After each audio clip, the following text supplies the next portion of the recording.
Bonjour à tous et bienvenue à Paddock F1.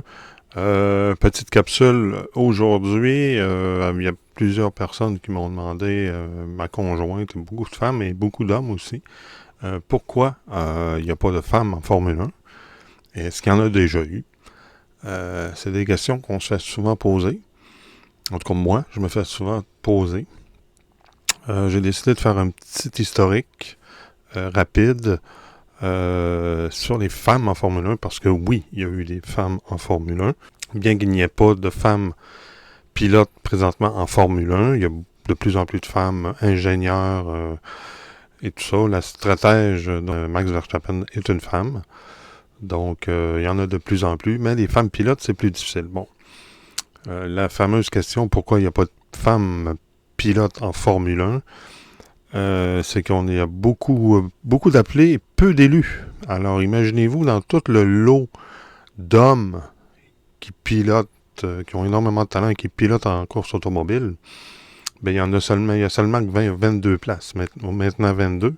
Avant, il y avait 20 positions, 20 sièges ou 20 volants de disponibles en Formule 1. Alors si vous avez partout à travers le monde, je sais pas, 3-5 000 pilotes qui ont les aptitudes pour atteindre la Formule 1, ben vous comprendrez qu'il y a un goulot d'étranglement qui se fait, là, c'est comme un entonnoir, et il y a très peu qui passent. Donc, c'est ça, c'est un calcul mathématique, c'est les lois de la probabilité qui jouent à ce moment-là. Alors, imaginez-vous pour des hommes qui sont peut-être, je sais pas, là, à travers le monde, 5000 qui ont le potentiel d'aller en Formule 1. Ben là, il y a très très peu de femmes pour le même pourcentage, il y a très peu de femmes. Donc c'est pourquoi il n'y a pas de femmes présentement qui pilotent en Formule 1.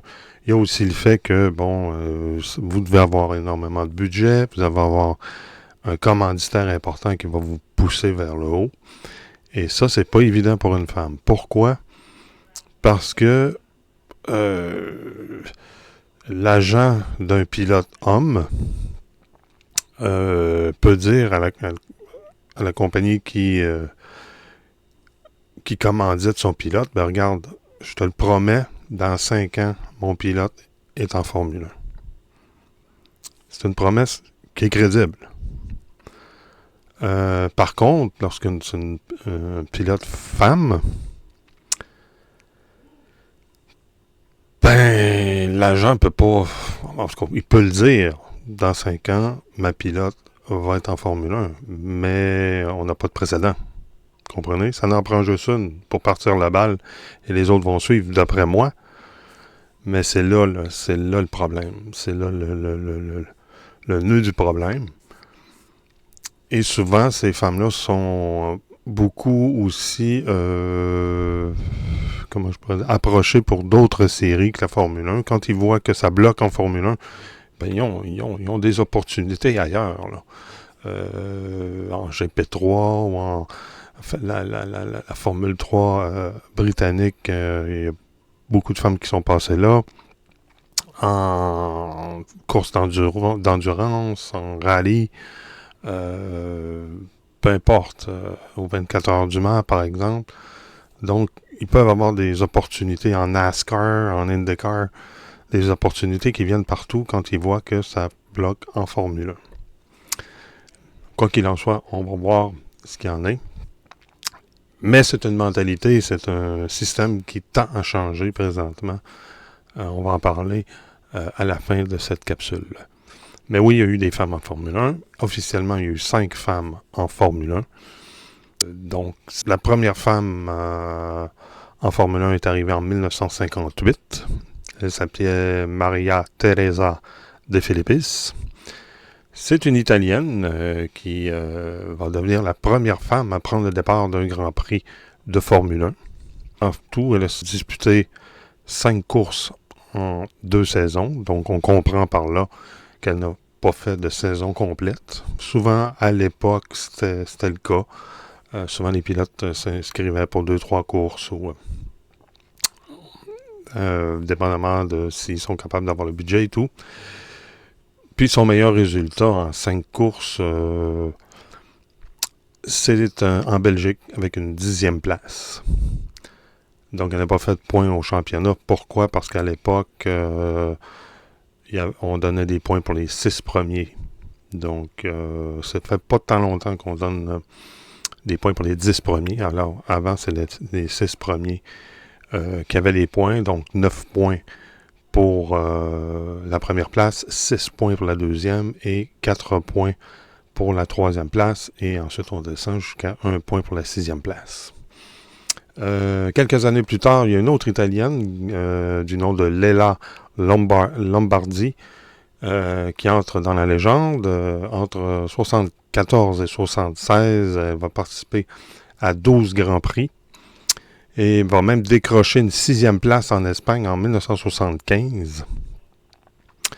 Donc, elle va...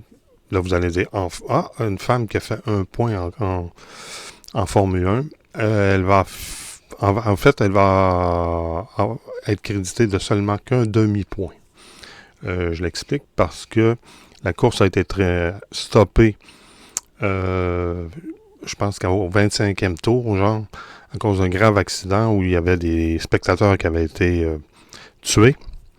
Et Lombardi, comme elle termine finalement 6e, et comme il n'y a pas le 3/4 de l'épreuve qui était disputée, c'est le cas aussi aujourd'hui, on donnait qu'un demi-point, que la moitié, dans le fond, des points que les pilotes ont récoltés. Donc, comme elle aurait dû avoir 1 point, on lui a donné seulement qu'un demi-point. Mais elle reste encore aujourd'hui la seule femme à avoir marqué des points au championnat du monde de Formule 1. En 76, c'est la Britannique Divina Gallica, qui est en plus une skieuse olympique, qui va tenter sa chance en Formule 1, mais ne parviendra pas à se qualifier. Bon, là, vous allez me dire, comment on peut ne pas réussir à se qualifier? Il me semble qu'on se qualifie puis on se place. C'est parce qu'à l'époque, il y avait beaucoup d'équipes, puis de jeux d'équipes, puis des gens qui se montaient des écuries de Formule 1 pour avoir la chance de courir en Formule 1. Et il y avait beaucoup d'inscrits. Alors, ce qu'on faisait, c'est qu'on mettait un maximum de voitures entrées. Par exemple, on pouvait dire maximum 12 voitures pour le Grand Prix. Alors, si tu te qualifiais 14, tu participais pas à la course. C'est un peu ça. Parce que c'était pas les 107%. Aujourd'hui, il faut que tu fasses 107% du meilleur chrono pour être qualifié. C'est comme ça que ça fonctionne aujourd'hui. Puis, si tu ne te qualifies pas à cause d'un accident ou un problème technique ou un bris mécanique, là, c'est à la discrétion de la FIA de te faire participer à la course ou pas. On l'a vu cette année là, avec... est-ce que c'est Colapinto qui n'avait pas fait de chrono parce qu'il avait sorti de piste? Ou Bortoleto peut-être? Puis finalement, on lui a permis de participer à la course quand même s'il n'avait pas inscrit de temps en qualification. Donc, c'est ça. Donc, la Britannique Divina Gallica, la skieuse olympique, tente sa chance en Formule 1, mais ne parviendra pas à se qualifier. Il faut aller jusqu'en 1980, où la Sud-Africaine Desiree Wilson va écrire une page d'histoire, elle aussi. Elle va devenir la seule femme à remporter une course de Formule 1 lors du championnat britannique Aurora F1 à Brands Hatch. Sa victoire est tellement légendaire qu'il y a une tribune maintenant qui porte son nom là-bas à Brands Hatch. Pourquoi on n'a pas entendu parler tant que ça? C'est parce que à l'époque, le championnat du monde de Formule 1, il y avait une dizaine de courses, une dizaine de Grands Prix qui faisaient partie du championnat du monde de Formule 1, qui était donc sanctionné par la FIA. Les équipes, pour développer les voitures, pour justement faire piloter des femmes, des recrues, participaient à d'autres séries, d'autres courses, comme le championnat britannique Aurora F1, qui n'étaient pas sanctionnés par la FIA, pour permettre à ces gens-là de piloter, pour développer la voiture, si on veut. Et bien, cette course-là qu'a remporté Mme Wilson n'était pas sanctionnée par la FIA, donc ne faisait pas partie du championnat du monde de Formule 1. C'est pour ça qu'on en parle moins, mais elle a quand même remporté une course en Formule 1, ce qui n'est pas rien. Ensuite, en 92, il y a Giovanna Amati qui tente de se qualifier en Formule 1, mais après 3 échecs, elle est remplacée par Damon Hill, qui lui va réussir après quelques tentatives quand même. Donc ça, c'est les 5 femmes qui ont participé, qui ont couru en Formule 1. Donc, qui ont été inscrites en Formule 1. En fait, par la suite, il y a d'autres femmes qui sont venues près ou qui ont flirté avec la Formule 1. La première, c'est Sarah Fisher. Sarah Fisher, qui est une pilote qui a piloté en IndyCar, qui a même eu sa propre écurie en IndyCar, qui a réalisé une démonstration avec McLaren comme pilote en 2002. Par la suite, il y a Catherine Legg, qui a couru en IndyCar. Je me rappelle, je suivais l'IndyCar à l'époque avec mon site internet et elle avait fait toute une sortie de piste à Road America, je pense. C'était assez spectaculaire et heureusement, elle n'a pas été blessée. Elle court aussi en NASCAR en Europe, je pense. Donc, qui a testé une monoplace Minardi en 2005. Ensuite, il y a Susie Wolff. Donc, Susie Wolff, qui est la conjointe de Toto Wolff, qui a énormément piloté aussi en voiture de sport et en GT et tout. Et en Formule aussi, en F3. Et qui est la présidente de la F1 Academy. On va en reparler un peu plus tard. Elle devient le pilote de développement pour Williams en 2012 et va participer à des essais libres à Silverstone en 2014.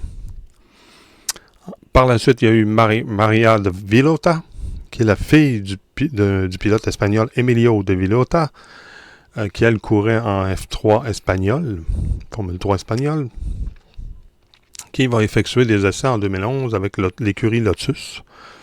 L'année suivante, elle est engagée par l'écurie Marussia pour faire des essais, comme pilote d'essai. Et malheureusement, pour elle, pendant les essais en ligne droite, elle va arriver pour arrêter aux côtés de son ingénieur pour lui parler. Et pour une raison encore nébuleuse, la voiture va se mettre à accélérer soudainement. Elle va frapper l'arrière d'un camion remorque et va être gravement blessée au visage. Elle va même en perdre un œil. Et suite à ça, elle a sorti un livre, elle a donné beaucoup de conférences sur le fait de se dépasser puis de croire en ses rêves.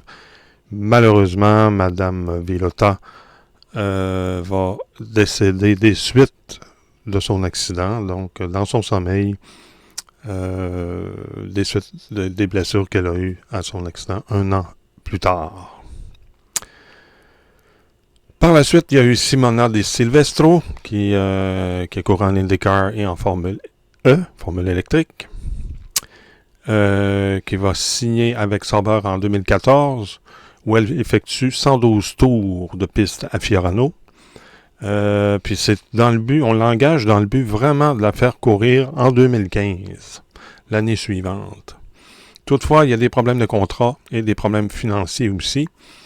On a engagé beaucoup de pilotes, on a signé beaucoup de pilotes et là, il arrive un conflit où on a promis à 3 pilotes qui courraient en donc ça ne fonctionne pas. Finalement, Simona De Silvestro ne courra jamais en 2015. Et soit dit en passant, petit fun fact, elle court sporadiquement en Formule 1, mais elle a décidé de participer aux Olympiques en 2026 en bobsleigh. Donc c'est intéressant, ça va la faire connaître en tout cas. Donc, retenez ce nom, Simona De Silvestro. Ensuite, Carmen Yorda, qui signe avec Lotus. Elle court en Indy Lights et en GP3.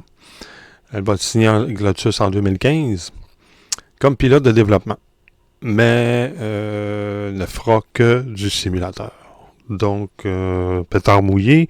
On avait de grandes annonces, puis tout ça, puis on en parlait avec les médias. Puis finalement, c'était pétard mouillé. Elle n'a fait que des tours en simulateur.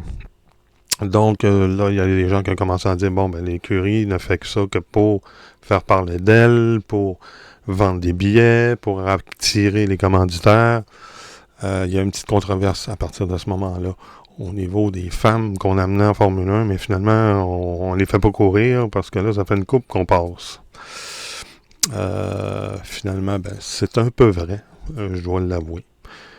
Par la suite, il y a Tatiana Calderon qui courait en GP3, en IndyCar et en F2, qui a été promue pilote d'essai chez Sauber en 2018. Et elle va rouler pour la première fois en F1 au Mexique lors d'essai, sans plus. Il n'y a pas eu de suite.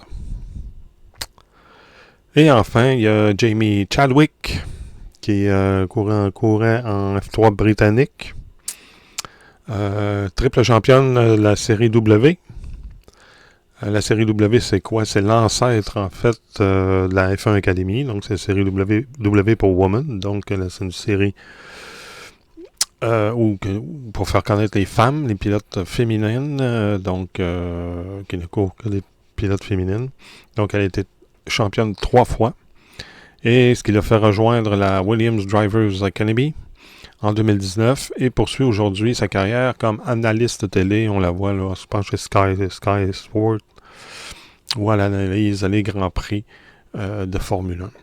Puis finalement, ben, on peut parler, même si elle n'a pas couru en Formule 1 ou n'a pas fait d'essai, on peut parler de Doriane Pain, qui est une pilote française qui a remporté le championnat cette année, le championnat de F1 Academy.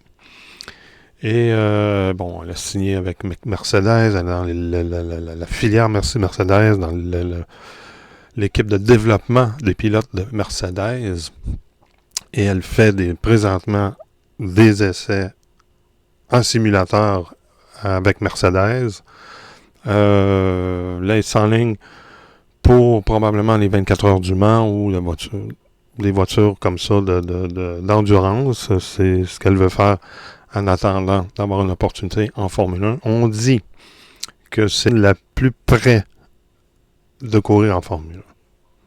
C'est ce qu'on dit. On lui donne beaucoup de place chez Mercedes et je pense qu'on veut l'amener là. C'est facile de faire 1+1, mais Suzy Wolff, qui est la présidente de la F1 Academy, Doriane Pain remporte le championnat de la F1 Academy. Et Suzy Wolff est la conjointe de Toto Wolff. Je devrais dire Wolff parce que c'est allemand, donc on prononce le W comme un V. Donc Suzy Wolff est la conjointe de Toto Wolff, qui est le directeur de l'écurie Mercedes. Moi, je serais pas curieux d'ici 1 an ou 2. Là, ça fait 2 ans qu'elle est dans la filière Mercedes. Je serais pas curieux, je serais pas surpris de l'avoir piloté, au moins en essai, comme on voit souvent là, durant les Grands Prix, durant les essais libres, les premières séances d'essais libres, on met des jeunes pilotes, des recrues, de l'avoir apparaître à bord d'une Mercedes. Et on dit que c'est possiblement, s'il y a une femme qui devrait courir en Formule 1, ça pourrait être la première, ça pourrait être Doriane Pain, qui a, si je ne me trompe pas, 21 ans, donc quand même très jeune. Et elle a beaucoup de talent. C'est une Française et en tout cas, vous pouvez aller voir les entrevues qu'elle a données. C'est bon signe et ça fait longtemps qu'elle rêve de la Formule 1. Elle a rencontré plusieurs pilotes. D'ailleurs, ça fait 2 ans qu'elle est avec Mercedes, donc elle a rencontré son idole qui est Lewis Hamilton, qui lui a donné des trucs, des conseils.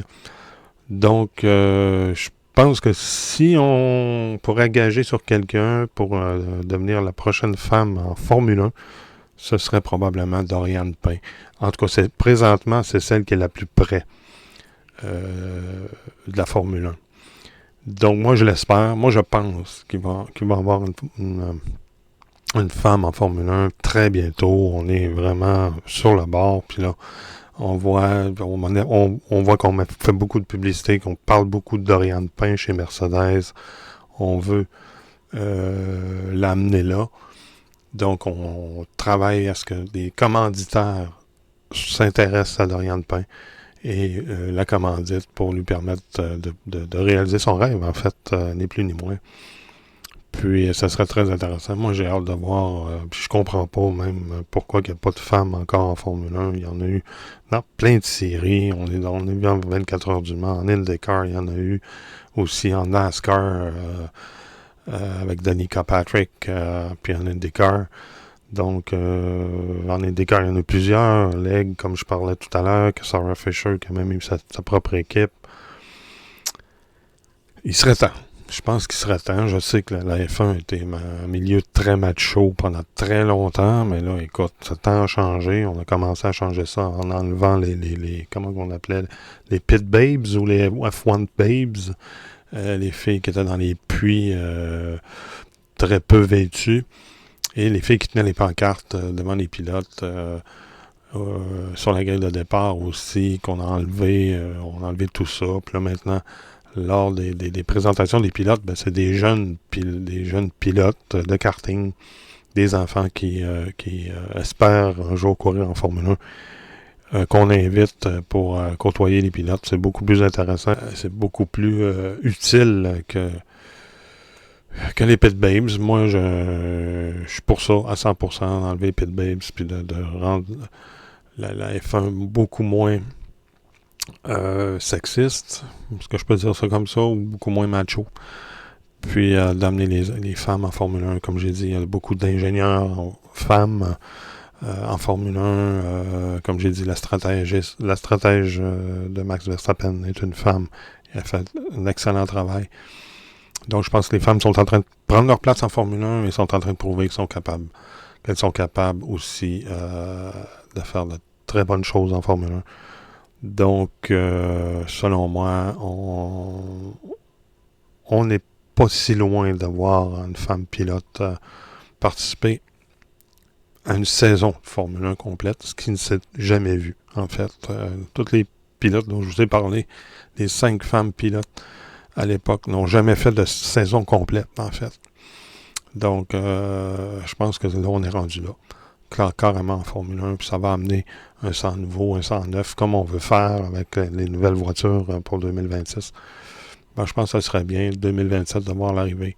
Je pense pas que Dorian Pain soit rendu là encore, mais je pense que d'ici un an ou deux, peut-être 2027-2028, je pense que ça pourrait être plausible de voir Dorian Pain ou une autre femme en Formule 1.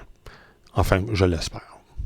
Voilà. Alors, pour ceux qui se demandaient pourquoi il n'y a pas de femmes en Formule 1, j'espère que j'ai répondu à votre question. Et ceux qui se demandaient s'il y en avait déjà eu, ben aussi, j'espère que j'ai répondu à votre question. Alors, là-dessus, ben, on va se laisser. On va se rencontrer pour une prochaine capsule. N'hésitez pas à vous abonner, à liker. Et vous allez pouvoir être au courant de la sortie de nos prochaines capsules qu'on espère tout aussi intéressantes. Donc, ben, là-dessus, ben, bonne course.